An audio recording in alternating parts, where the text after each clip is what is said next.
El modo de gobernar la lengua. El Salmo 18 le hace a Dios una importante petición.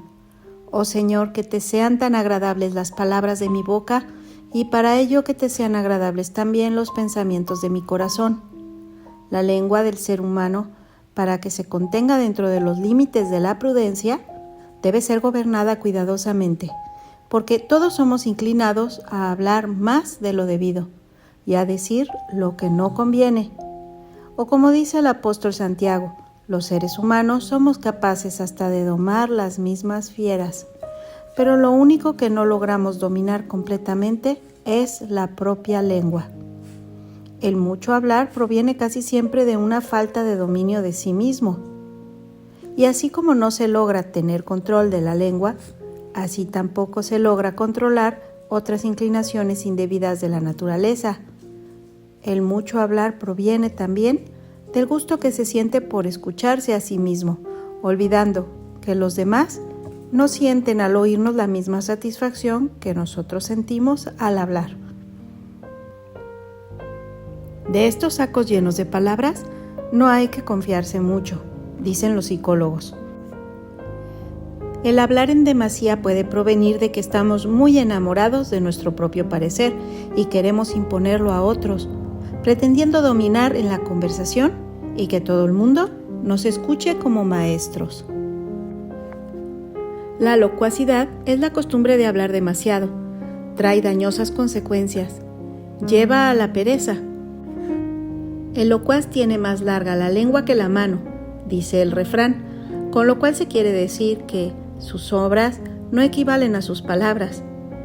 En el hecho de hablar mucho no faltará el pecado, afirma el libro de los Proverbios.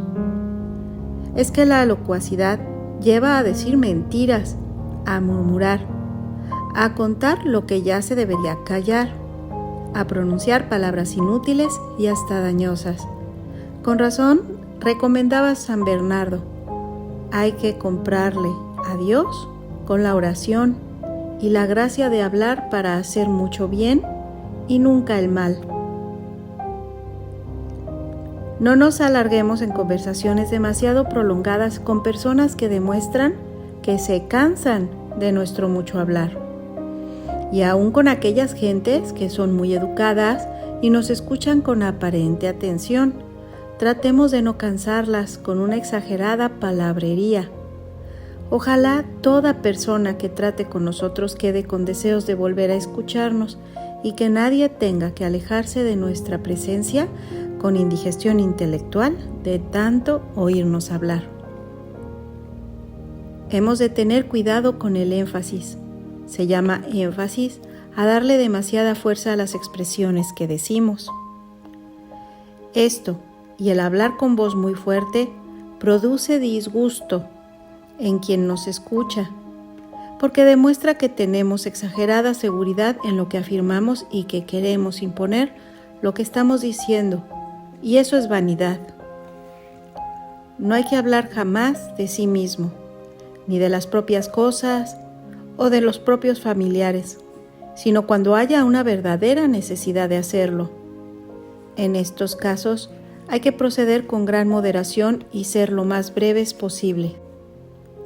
Porque aquí el orgullo lleva fácilmente a la exageración, a inflar la propia vanidad.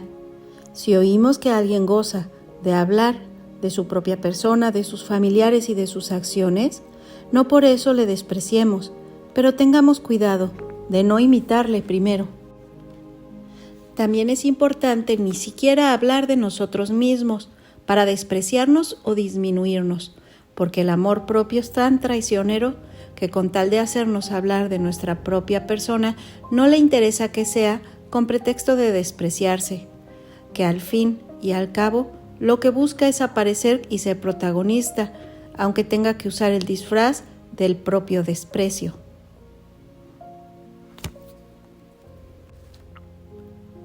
Recuerda, de Dios, de sus obras y sus favores, hablemos siempre con gusto y cumplamos lo que dijo el ángel Rafael a Tobías. No hay que avergonzarse jamás de contar los favores que se han recibido de Dios. Proclamemos siempre las maravillas de nuestro Creador y así cumpliremos aquello que dice el libro del Eclesiastés. Toda buena conversación acerca de Dios, oigámosla con gusto. Recuerda escuchar con frecuencia en nuestro canal algunas reflexiones del Padre Lorenzo Scupoli, en este caso el libro El combate espiritual. Que Dios te bendiga.